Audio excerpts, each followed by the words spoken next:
national policy for intellectual property, and it's the reason the federal government has convened this multi-stakeholders workshop in Abuja to validate a draft national intellectual property policy and strategy. The document is expected to provide a defined path for harnessing the country's rich endowments in the areas of innovation and creativity to stimulate wealth creation. Government has always acknowledged the need for a separate policy on intellectual property based on the conviction that the future of our economy will be decisively influenced by technology and the creative industry.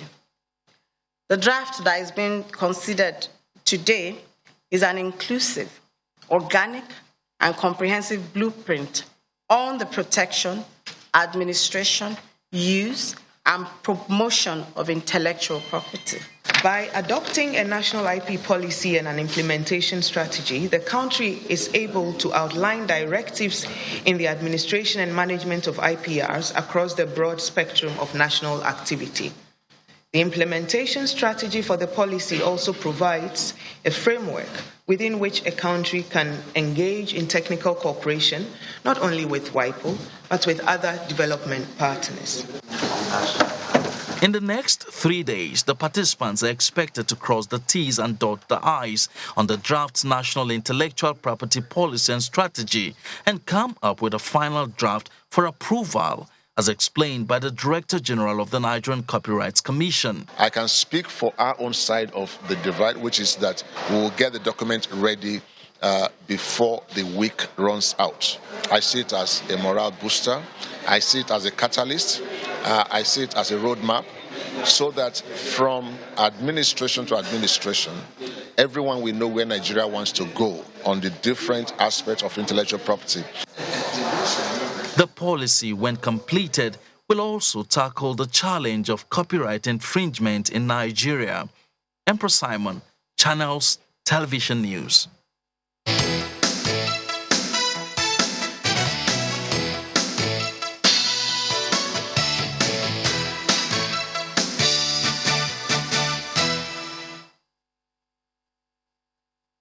Welcome back. Well, that is what we'll be discussing today, this segment on Sunrise Daily. And we've got Mrs. Loretta Asiedu, who is the Senior Counselor, World Intellectual Property Organization, Division for Africa.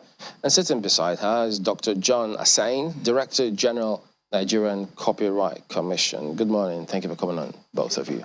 Thank you for having us. Well, we did hear you say we need to know where Nigeria is headed, what the intention is, or what our plan is concerning different aspects of intellectual property. So if I could start with you, Dr. Asien, where are we now concerning this draft policy strategy?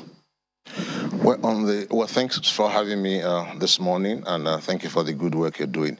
On the policy, good enough, we have a validated policy by stakeholders.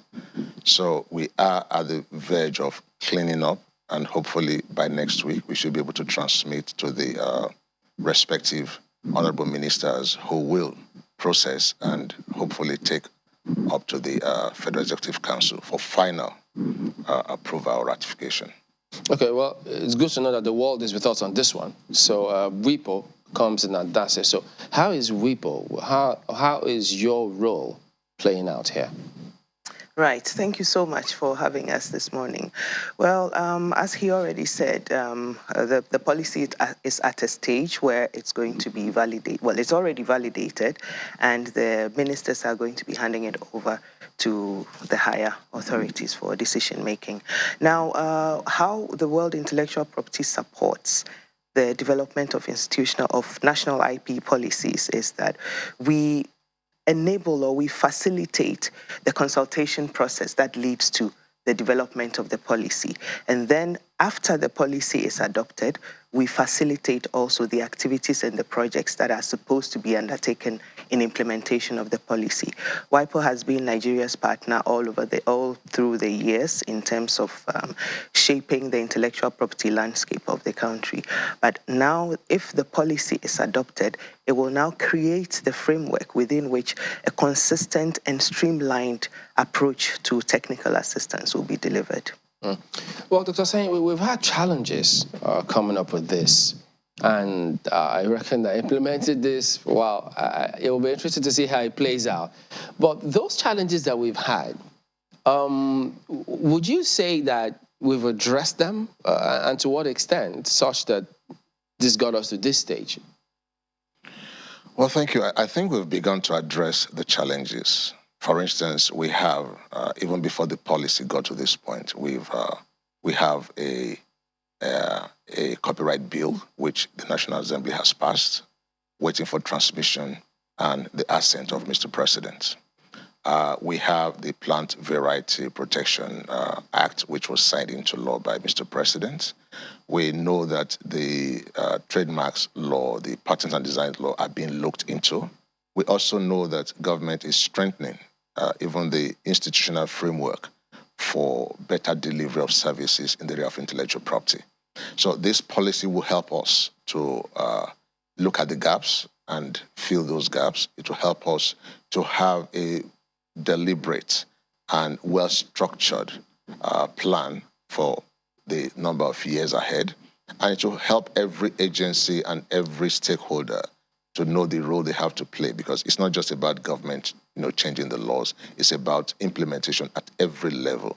And I will say this is part of that process. The fact that the media, and we thank channels for this, the fact that you are already keen into this shows that we are all committed to implementing the policy. So, what is it that will begin to play out? Because people do all sorts of things. They claim that, look, well, we think this is normal. People's intellectual property, and somebody says, look, you can't afford to do some of the things that people do. So if you could just give us the scenarios here, when this becomes law, what is it that we will expect? Or what is it that we can or cannot do? For instance, if I were to take, maybe the area of media, since that's where we are now, okay. I think that would hit home, if you could. Okay. Well, first, the policy is only a policy framework. The laws will still have to be put in place that will regulate what you can do and what you cannot do. Like I said, the copyright bill has been revised, it's been amended, it's been passed by the National Assembly. So in the area of media, for instance, there will be more in that provision to address online abuses and infringements. There will be more to address, piracy in the physical space. There will be more to address technological protection measures that will have to be put in place. So those are the provisions of the law that have been improved to help every right owner in the copyright space. The same will go on in the other aspects of intellectual property. But as far as the policy is concerned, I can look at 3 immediate deliverables. One is that we are going to deepen our consultation with stakeholders and ensure that we have more enlightenment going on. 2 is that we're going to look at those gaps in the laws and ensure that those laws that need to be worked on are addressed, and all the laws in the area of intellectual property are brought up to global standards and based on our international obligations. 3 is that the institutions are going to be rebuilt or strengthened to be able to deliver services in those areas, knowing the richness of Nigeria's wealth in the area of intellectual property, the creative sector, the innovation sector. Now, these whole deliverables will help us to be able to move to the next, at least the next level in terms of Nigeria's competitive edge in the global space. Speaking about the global space, Mr. Sain, how is this? How are we then going to rank in the Committee of Nations if we fulfill our international obligations with this policy? Well, I think Nigeria is already is in a good place where intellectual property is concerned, because there are some laws in place that already regulate the use of intellectual property in the country. And so... what about compliance? Are we compliant? Compliance? Well, that depends on the national authorities. Okay. It depends on the national authorities. But what is important is that with the development or the adoption of the policy, it enables the country to see where it's running short. And especially when it comes to the international space, Nigeria is party to a number of international intellectual property treaties. Now, this policy is going to enable the country to now domesticate most of the international treaties that it is party to. And it will make it easier to implement intellectual property laws within the country as long as Nigeria is able to domesticate the international treaties to which it is party. So I wouldn't say it takes it back, but it will rather move the country forward in terms of its international obligations where intellectual property is concerned. All right, let's get to Lagos. Our colleagues have got questions for you. Go ahead, guys. Right. Thank you, Chamberlain. I'm enjoying this conversation, really. And I'd like to first give a wider context. Help us give a wider context on the global stage, because I recall Dr. Hussain was talking about the wealth and all of that. Just how much value is in this? How much value will we be tapping into if we get this right? And I'll start with Madam. Just how much wealth is involved? I've seen some figures, but I just want to be clear. Well, it depends on what you're looking at, because what we know, what we believe in the World Intellectual Property Organization is that every country is endowed with wealth, and it's in different areas of human endeavor. Now, once you are able to regulate, promote, and protect intellectual property rights emanating from any act of human endeavor, you're able to create wealth. What we intend to do in the World Intellectual Property Organization, our vision is a world where intellectual property, innovation, and creativity is used in promoting economic growth.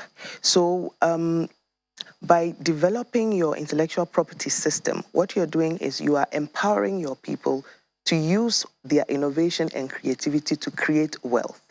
And so what I'd say is that there is enormous wealth attached to this in terms of the innovation and creativity potential of the citizens of this country. You know, when we talk about crude deposits, gas deposits, we usually put a value to it. You know, so we have, what, million qubits and all of that. But in terms of intellectual property, it's quite hard to put a value to it, a figure to it. And interestingly, I just saw that September 14th was our National Creativity Day. So clearly there's some sort of traction in that area. So maybe you can speak to that wealth as well. What is available for us to tap into? Maybe some sort of projection. Then we can now talk about the scope of intellectual property for those listening who want to also at least tap into this. I don't think you can. Pardon me. That's what Dr. That's what Dr. is saying. What potential you're, Pardon me. That's what Dr. is saying. I'll come back to you in a moment.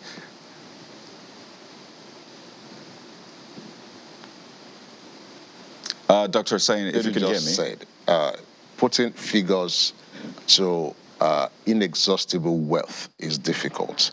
And let me give you an example. For instance, when COVID came, we never knew the potentials. We never knew what humanity could do. We never knew what our young ones could do.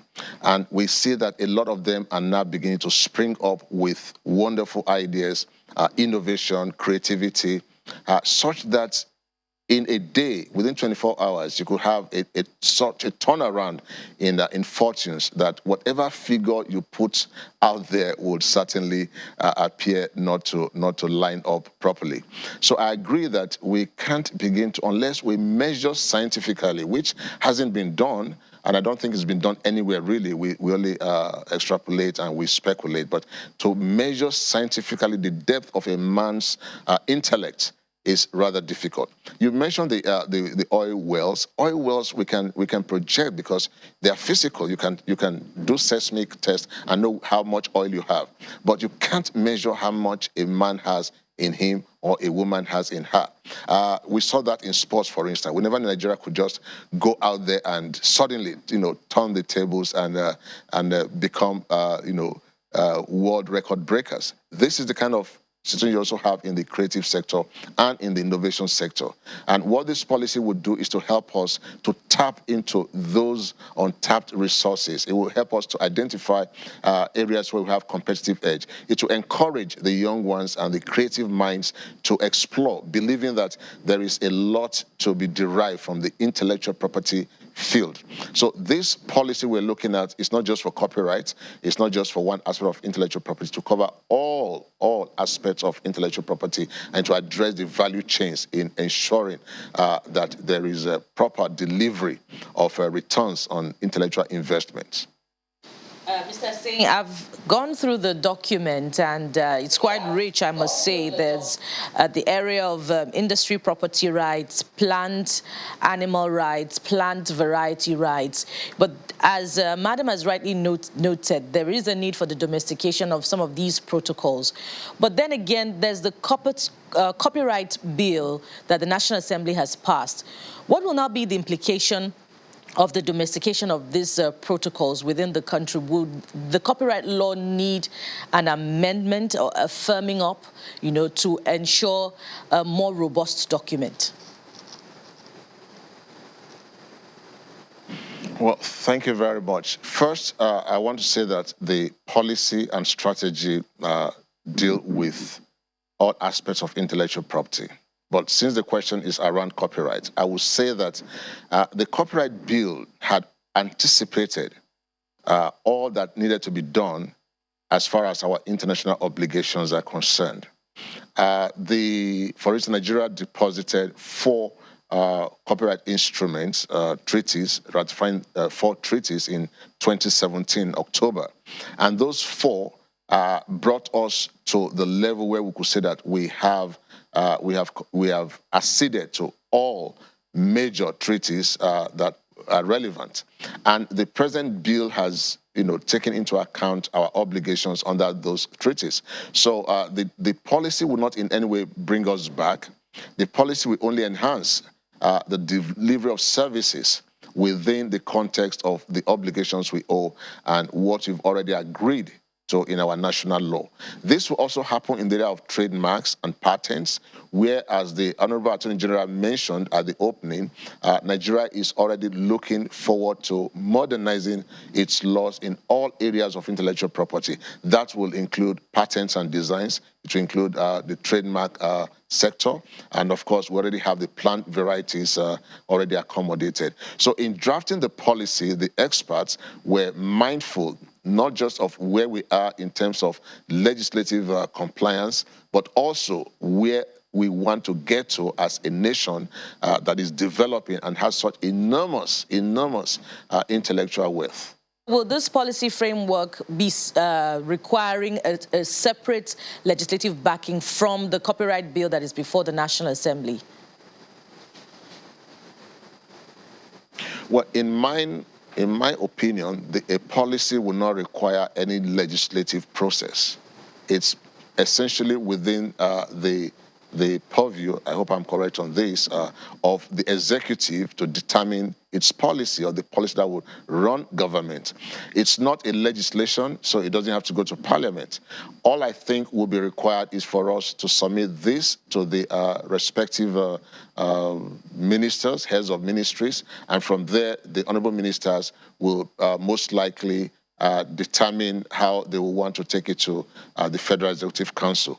Once Council approves it, it becomes a national policy that will guide everyone and to help us in revising or formulating legislative actions as we move forward. Very quickly, you talked about technological protection measures earlier on, and one of the greatest threats to the work of creatives in the country is the work of merchants, albeit illegally, who reproduce their works, in all those big markets in the country's commercial capital and perhaps in other parts of the country. What will these technological protection measures offer, to protect the work of creatives in the country? Let me just illustrate this way. Channels is a sought-after station, and you should be able to get some return when you broadcast. If you decide to put some locks in some aspect of your broadcast, then it shouldn't be for anyone out there to just break the locks and then redistribute channels signals. So when you have the TPMs, these technology protection measures, and you have adequate protection, then you'll be able to go after those who break those locks. Under the present law, we don't have that provision. So very often, Nigerian Copyright Commission is more or less, restrained when you want to, get at those people who are facilitating the piracy of signals. We see that happen everywhere. But what we do is to use what's available under the law to come after them. But it would have been better, like we're going to have under the new bill that will soon, hopefully will soon be signed into law, to have such, powers to go after the person who is making those signals available by breaking through your own technological protection measures. Well, Mr. Sedu, just finally, I understand that Nigeria is creating this... And it's supposed to be free to air. And if people say, but we thought this was free to air, and they rebroadcast it, would they be violating the law? If it's not free to air, if you've not given them a license, they will be breaking the law. Oh, we need to give the person a license. Well, you choose whether to give or not to give. Oh, okay. So what we're saying is that the moment you don't have a license to rebroadcast, you have no business rebroadcasting.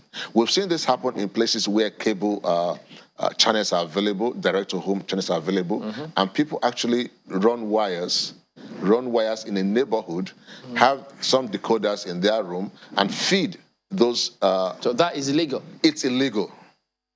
And I will advise anyone who subscribes to such pirated, channels or arrangements to desist, because when we come after the person who does that in the room, we'll also trace every wire to where they are being received. It's illegal. I know you know that the musical scene, they are really hard hit with a lot of this infringement. So what's going to happen now? Well, what's going to happen under the new law is that we will have, for the first time, we'll have the powers to go online and take down those sites where this music are being streamed, because that's the largest challenge we have in the music area today. For the physical, we know where to get them. But let's get those big ones who are making good money online. Why is it that the physical ones seem like a behemoth that they can't be taken down? Those who are pirating other people's work. I would say there's no one that cannot be taken down.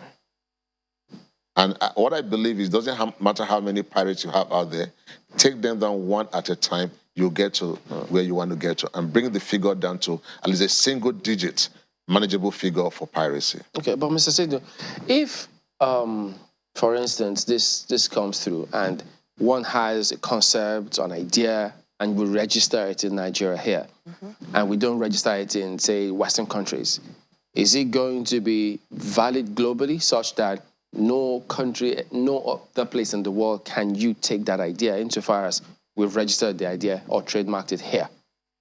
Well, Nigeria is party to a number of international treaties. Now, I think Nigeria is already party to the PCT, the Patent Cooperation Treaty. And so once you register it at the national level and you take international protection, you're covered in all the countries that are listed in the PCT. So that is how come you are able to protect your innovations, your inventions abroad. It is by being a member or a party to the treaties that are administered by WIPO that you get to protect your inventions abroad. Okay, so as we wrap up now, if one has an idea at the moment and we come to a NCC and register it or we trademark it, what do we expect? What rights or what protection do we benefit from that at the moment? You must go on the right stream. There are three streams. Okay. The copyright stream, which is for creative works, music, literary works, and film, and all that. Then you have the trademark stream, which has to do with insignia that you put on your goods to sell them. So channels will be a mark. Then you have the third stream, which is the patent and design stream, which is for ideas that go into innovations, either through a process or a product. So if it's for trademarks, you go to the trademark registry, which is in the Ministry of Industries, Trade and Investment. Or if it's for patents, you go to the patent registry or the design registry in the same ministry. Then if it's for copyright, you come to Nigerian Copyright Commission. But of all these three streams, copyright does not require you to register.